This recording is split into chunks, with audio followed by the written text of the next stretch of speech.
Hello student, welcome back my YouTube channel. तो आज की वीडियो में हम आपको बताने जा रहे हैं समयुग्मजी तथा विषमयुग्मजी में अंतर, जिसे हम इंग्लिश में होमोजाइगस एंड हेटेरोजाइगस बोलते हैं। हेटेरोजाइगस विषमयुग्मजी, होमोजाइगस समयुग्मजी, इन दोनों में आज हम अंतर देखेंगे बिल्कुल आसान शब्दों में। तो समयुग्मजी क्या होता है, जिसे हम होमोजाइगस बोलते हैं। इसमें एक जीन के दोनों युग्म विकल्पी समान होते हैं, यानी कि ये क्या है, ये दोनों युग्म विकल्पी हैं और ये पूरा का पूरा एक जीन है। तो एक जीन के दोनों युग्म विकल्पी जो होते हैं, एलील जो होते हैं, वो समान होते हैं। इस प्रकार से ये है शुद्ध लंबे पौधे के लिए, ये है शुद्ध बौने पौधे के लिए। तो इस प्रकार से एक जीन होता है, ये जीन है, इसके दोनों युग्म विकल्पी जो होते हैं वो समान होते हैं। जैसे यहाँ पर स्मॉल टी और यहाँ पर कैपिटल टी और यहाँ पर कैपिटल टी।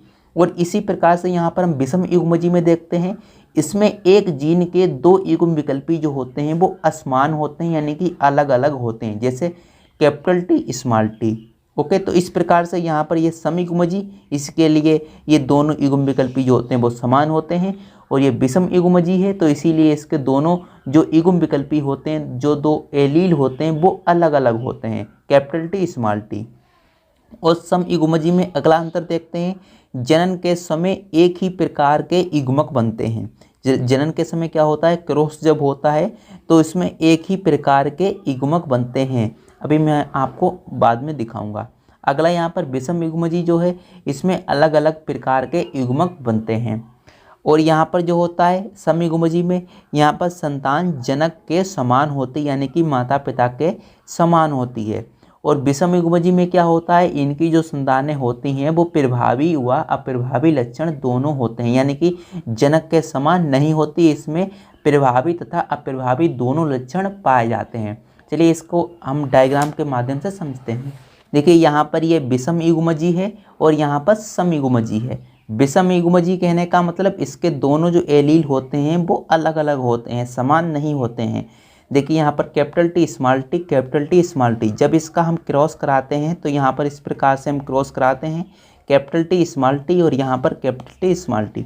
और जब यहाँ पर क्रॉस होता है तो यहाँ पर अलग अलग प्रकार के जीन बनते हैं। देखिए यहाँ पर कैपिटल टी और यहाँ पर कैपिटल टी स्मॉल टी, यहाँ पर भी कैपिटल टी स्मॉल टी और यहाँ पर स्मॉल टी। तो यहाँ पर क्या हो गया है कि अलग अलग युग्मक बने हैं।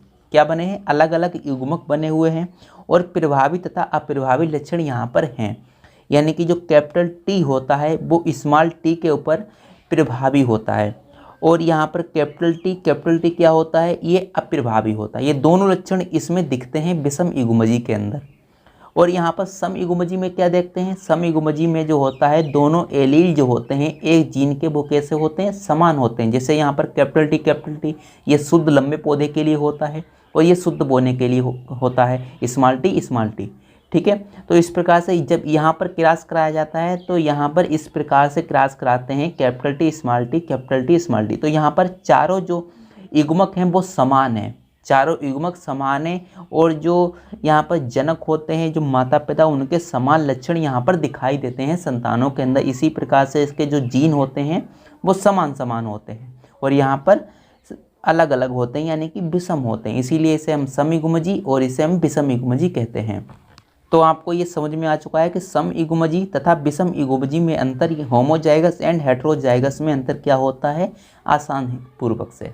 तो चलिए अब हम मिलते हैं अगले वीडियो में। जब तक के लिए जय हिंद, जय भारत।